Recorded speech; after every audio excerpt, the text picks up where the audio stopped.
小雨把手从李爷爷温暖的掌心里轻轻抽出来，脸上带着困惑的表情。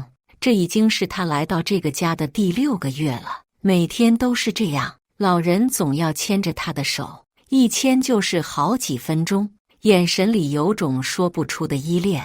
爷爷，您怎么总是……小雨刚想问个究竟，李爷爷却松开了手，转身走向客厅的老式沙发，留下他一个人站在厨房里发愣。19岁的他从农村来到城里打工，见过形形色色的雇主，可从来没遇到过这样的情况。李爷爷人很好，从不为难他，就是这个习惯让他摸不着头脑。更奇怪的是，每次下雨的时候，老人就会变得格外兴奋，拉着他站在窗前看雨，嘴里还会念叨一些他听不懂的话。邻居王阿姨总说老人年纪大了，有些糊涂，可小雨总觉得事情没这么简单。直到那个雨天的下午，他在整理房间时，无意中发现了一个装满照片的盒子。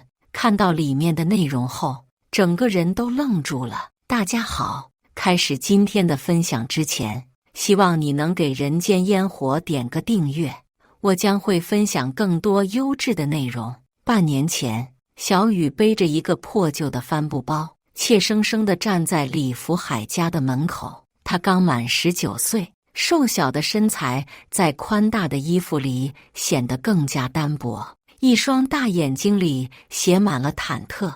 这是他第一次来城里打工，之前在村里听人说当保姆很赚钱，就托人介绍来了这里。家里父亲生病需要钱，他别无选择。开门的是一个中年男人，就是李爷爷的儿子李建国。他穿着一身笔挺的西装，手里还拿着车钥匙，显然正准备出门。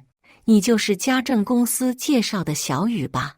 李建国匆匆扫了他一眼，进来吧。我爸在客厅。房子是老式的2居室，收拾得很干净，但透着一股冷清的味道。客厅里坐着一个头发花白的老人，正在看电视。听到动静抬起头来，李爷爷看起来精神还不错，脸上的皱纹很深，但眼神还算清明。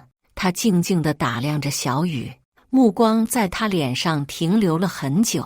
爸，这是新来的保姆小雨，以后她来照顾您的生活。李建国说话很快。小雨，我爸平时很好照顾，就是有时候会有些糊涂，你多担待一下。糊涂？小雨不太明白这是什么意思，就是年纪大了，有时候会说一些奇怪的话，做一些奇怪的事情，你别当真就行。李建国看了看手表，我先走了，有事给我打电话。说完他就匆匆离开了，留下小雨和李爷爷大眼瞪小眼。爷爷好，我叫小雨，以后我来照顾您。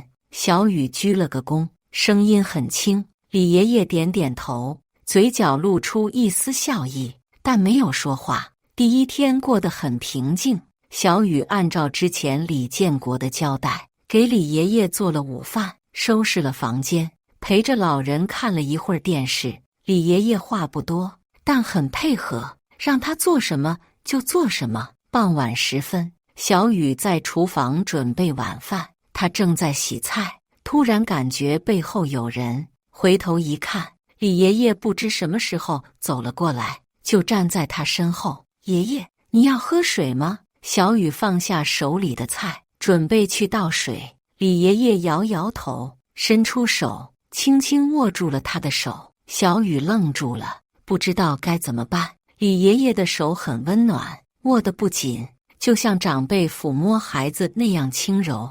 爷爷，您这是？小雨的脸有些红，想要抽回手，但又不敢用力，怕伤到老人。李爷爷没有说话，只是静静地握着他的手，眼神里有种说不出的温柔。过了大概2、3分钟，他才松开手，转身走回客厅。小雨站在原地，心里五味杂陈。他从来没遇到过这样的情况，不知道这算不算正常。第二天早上，类似的事情又发生了。小雨给李爷爷端早饭的时候，老人又牵住了他的手，这次时间更长一些。爷爷，您是不是有什么话要说？小雨试探性地问。李爷爷看着他，眼中闪过一丝复杂的情绪，但最终还是没有开口。接下来的几天里，这成了李爷爷的固定节目。每天早上起床后，他会找到小雨，轻轻握住她的手。吃饭前，他要牵着她的手才肯坐下。晚上看电视的时候，他一定要拉着她坐在身边。小雨越来越困惑，他试图和李建国沟通，但对方总是很忙。电话里匆匆说：“老人家就这样，你迁就一下就行。”1周后，邻居王阿姨来串门，她是个50多岁的热心肠，见小雨一个人在这里工作，就经常过来聊天。小雨啊，你来多久了？王阿姨坐在沙发上，一边嗑瓜子，一边问。1个星期了。小雨正在收拾茶几。王阿姨，我想问您一件事。什么事？你说。李爷爷总是喜欢牵我的手，这正常吗？小雨压低声音问。王阿姨的表情变得有些复杂，看了看在房间里的李爷爷，叹了口气说：“小雨啊，李爷爷这个人经历了很多事情，你别多想，老人家就是这样。可是他为什么总要牵我的手呢？”王阿姨张了张嘴，想说什么，但最终还是摇了摇头。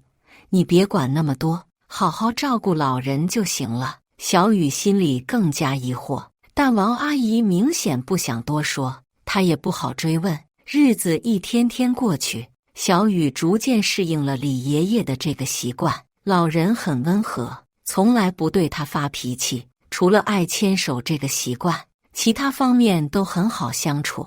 但他发现了一个奇怪的现象，每当下雨的时候，李爷爷就会变得特别兴奋。那是小雨来到这里的第3周，天空突然下起了大雨，他正在客厅拖地，李爷爷忽然从房间里走出来，脸上带着一种他从未见过的兴奋表情。下雨了，下雨了！李爷爷拉着他的手，快步走到窗前。小雨雨，快看，下雨了！小雨一愣，李爷爷叫他小雨雨，这个称呼听起来很亲切，但总觉得哪里不对劲。李爷爷拉着他站在窗前，眼神专注地看着外面的雨，脸上的表情既兴奋又有些忧伤。他紧紧握着小雨的手，嘴里轻声念叨着：“回来了，小雨雨回来了。”爷爷，您说什么？小雨侧过头问。李爷爷转过头看着他，眼中含着泪水，声音有些颤抖：“小雨雨，你终于回来了，爷爷好想你。”小雨的心跳突然加快，一种莫名的情绪涌上心头。他想问个明白，但李爷爷已经松开了他的手，慢慢走回房间，留下他一个人站在窗前发愣。这样的情况在接下来的1个月里又发生了2次。每次下雨，李爷爷都会变得异常兴奋，拉着他看雨，叫他小雨雨，说一些他听不懂的话。小雨越来越觉得这件事不简单，但他不知道该如何了解真相。转眼间，他来到这里已经3个月了。这天，小雨突然发高烧，浑身无力，躺在床上起不来。李爷爷发现他生病后表现得异常焦急，他一直守在他的床边，用湿毛巾给他降温，还不停地握着他的手。爷爷，您别担心，我没事的。小雨虚弱地说。李爷爷摇摇头，眼中满是担忧，嘴里反复念叨着：“不能再丢了，不能再丢了。”什么不能再丢了？小雨问。李爷爷突然握紧了他的手，眼神变得清明起来。小雨雨，你不能再离开爷爷了，爷爷不能再失去你了。小雨心中一震，他感觉到李爷爷话里有话，但老人很快又变回了平时的样子，只是静静地陪着他。病好之后，小雨更加留意李爷爷的一举一动。他发现老人经常会在他干活的时候悄悄看着他，眼神里总是带着一种说不出的依恋和不舍。有一次，小雨在厨房洗碗，不小心打碎了一个茶杯，他吓得不知所措，以为李爷爷会生气。对不起，爷爷，我不是故意的。小雨蹲下身收拾碎片，眼泪都快出来了。李爷爷却赶紧走过来，拦住了他。别动，别割到手。他小心翼翼地收拾着碎片，还检查小雨的手有没有受伤，确认他没事后，轻抚着他的头说：“没事的，小雨，爷爷不怪你，东西坏了可以再买，人受伤了就不好了。”那一刻，小雨心中涌起一阵暖流。李爷爷对他的好不是表面的客套，而是发自内心的关爱。但这种关爱又透着一种他无法理解的深情。4个月过去了，小雨已经完全适应了这里的生活。李爷爷就像他的亲爷爷一样，照顾着他的一切。但那个疑问始终没有解开：为什么他总要牵他的手？为什么叫他小雨？为什么在雨天会那么兴奋？答案就藏在一个雨天的午后。那是一个阴沉的下午，外面下着蒙蒙细雨。李爷爷去楼下和老朋友下棋了，小雨趁机整理一下他的房间。李爷爷的房间很简单，除了必需品外，没有太多装饰。小雨在收拾床头柜的时候，发现抽屉有些松动，就想推紧一点，没想到一推之下，抽屉竟然完全拉开了。里面的东西散落在地上，糟了！小雨赶紧蹲下收拾，大部分都是一些老人的日常用品，但有一个精致的木盒子引起了他的注意。木盒子不大，但很重，看起来有些年头了。小雨犹豫了一下，这毕竟是李爷爷的私人物品，他不应该随便翻看。就在他准备把盒子放回去的时候，盒子的盖子突然打开了，里面的照片洒了一地。小雨愣住了，其中一张照片正好落在他脚边。照片上是一个7、8岁的小女孩，梳着马尾辫，穿着粉色的连衣裙，笑得灿烂无比。让小雨震惊的是，这个小女孩的长相和她小时候惊人的相似，同样的大眼睛，同样的马尾辫，甚至连笑起来的表情都一模一样。小雨颤抖着拿起照片，翻到背面，上面用工整的字迹写着：小雨，2010年夏天，7岁生日，小雨。他喃喃自语，这个小女孩也叫小雨。他赶紧捡起其他照片，发现这里记录着一个叫小雨的女孩从婴儿到7岁的成长过程，有李爷爷抱着婴儿的照片，有一个温和的老太太陪着小女孩玩耍的照片，还有一家3代其乐融融的合影。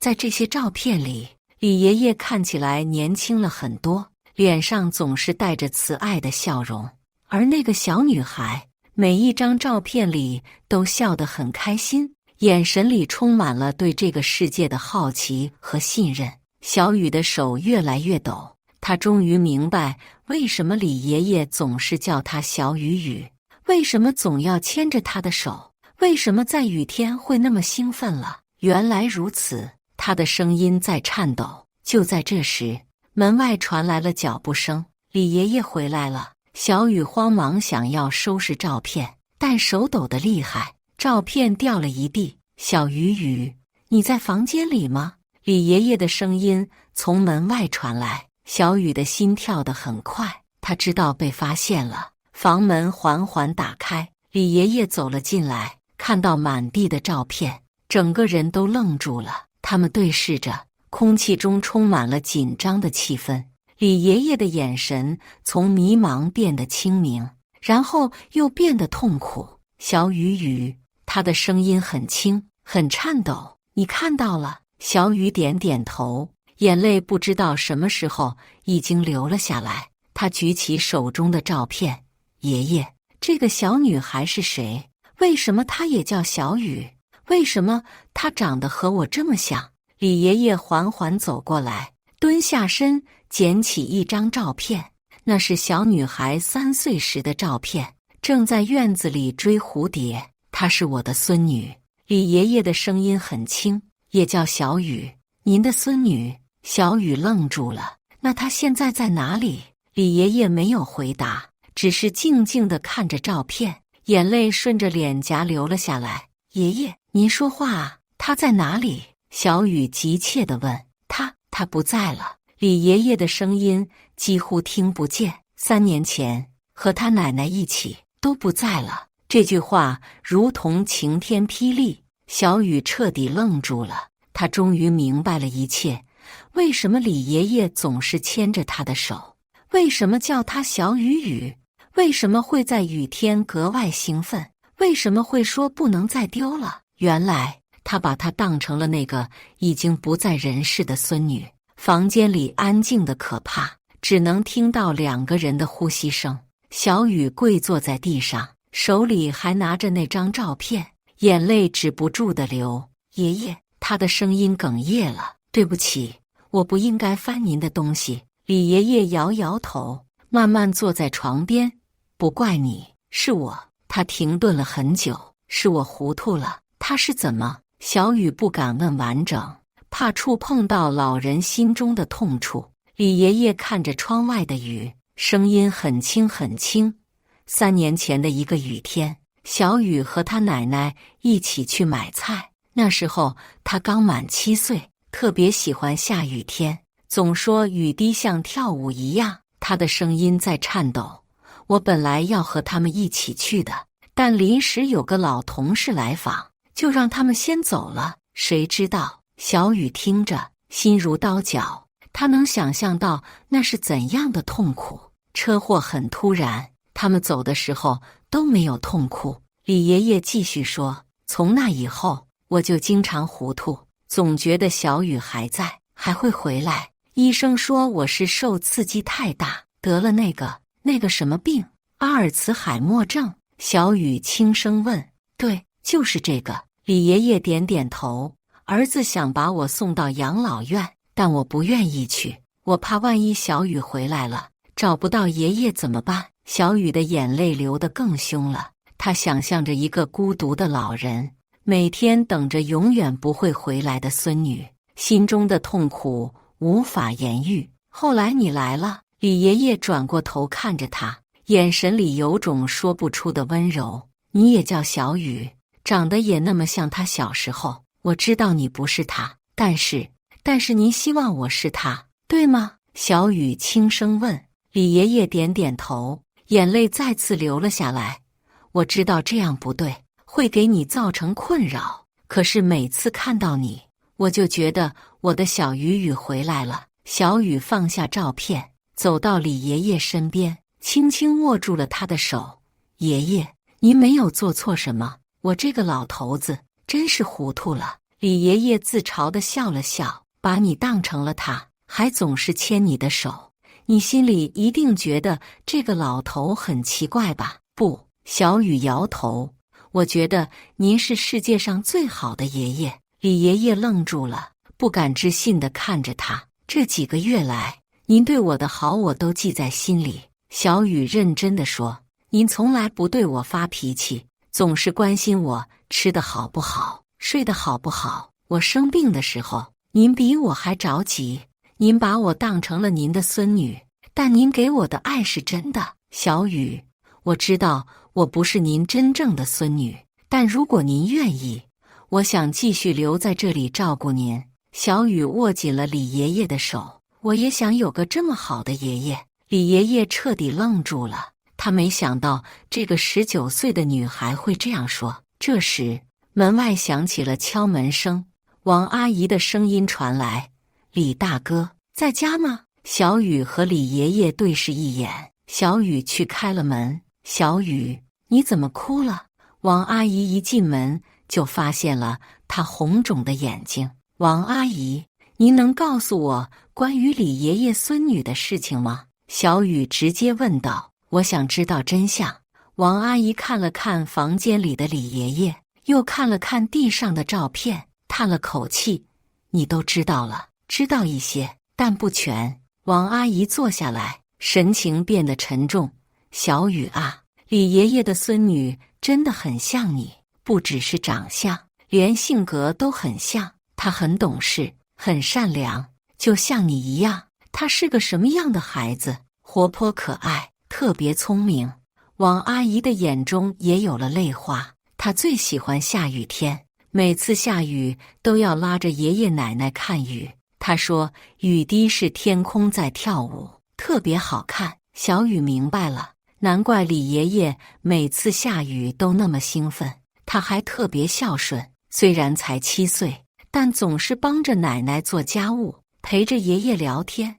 王阿姨继续说，李爷爷最疼这个孙女了，含在嘴里怕化了，捧在手里怕摔了。那场车祸很突然，王阿姨的声音很沉重。雨天路滑，一辆大货车闯红灯，直接撞了过去。他们当场救，房间里一片沉默，只能听到外面雨滴敲打窗户的声音。从那以后，李爷爷就变了。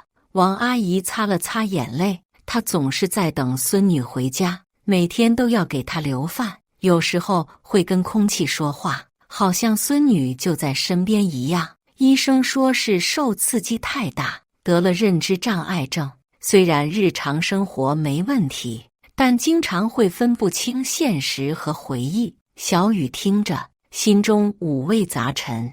他终于完全明白了李爷爷的情况。你来了之后，李爷爷的状态好了很多。王阿姨看着他，以前他总是一个人坐在那里发呆，现在至少有了笑容。可是我不是他真正的孙女。小雨有些难过，但你给了他活下去的希望。王阿姨认真地说，有时候心灵的慰藉比现实的真相更重要。这时，李爷爷从房间里走了出来，手里拿着一张照片，那是他和小孙女的合影，两个人都笑得很开心。小雨雨，他看着现在的小雨，声音很轻，我知道你不是他，但你愿意让我这样叫你吗？小雨看着这个孤独的老人，心中涌起无限的疼惜。他走过去，主动握住了李爷爷的手。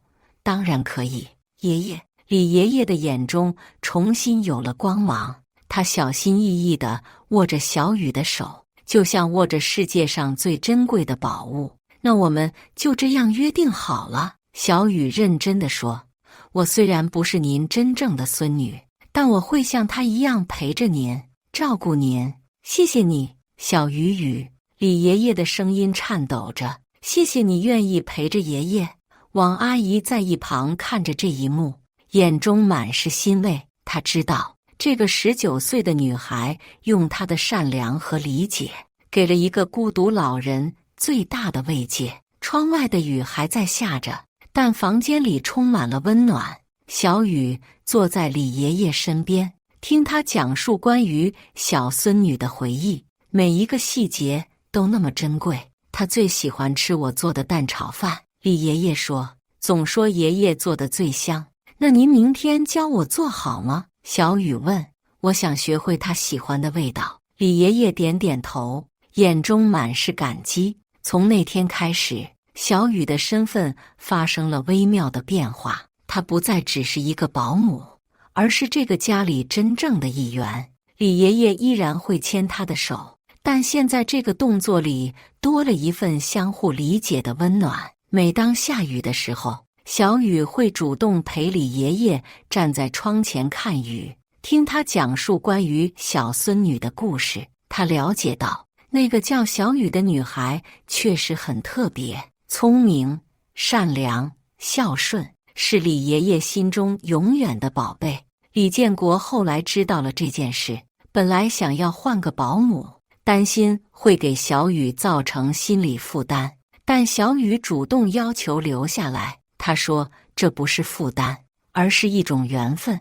也许是那个小雨在天上看到了您的孤独，所以派我来陪您的。小雨对李建国说，我们有缘分，都叫小雨。都愿意照顾爷爷。李建国被这个善良的女孩感动了，同意让她继续留下来。日子一天天过去，小雨和李爷爷之间的感情越来越深。虽然她不是他真正的孙女，但这份跨越血缘的亲情却那么真实，那么珍贵。有时候小雨会想，如果那个真正的小雨还在，现在应该是10岁了吧，会不会也像他一样，每天陪着爷爷聊天，牵着爷爷的手？但他不会因此而难过，因为他知道自己正在以另一种方式延续着那份爱。每当看到李爷爷脸上的笑容，他就觉得这一切都是值得的。这个世界上有很多种爱，血缘之爱只是其中一种。有时候，心灵的相通比血脉的连接更加珍贵。小雨用她的善良和理解治愈了一个孤独老人的心，而李爷爷也用他的慈爱和包容，给了这个远离家乡的女孩一个温暖的港湾。以上就是今天分享的故事，大家有什么想说的、想吐槽的，欢迎在下方评论交流，也更希望能给人间烟火点个订阅，我将会分享更多优质的故事内容。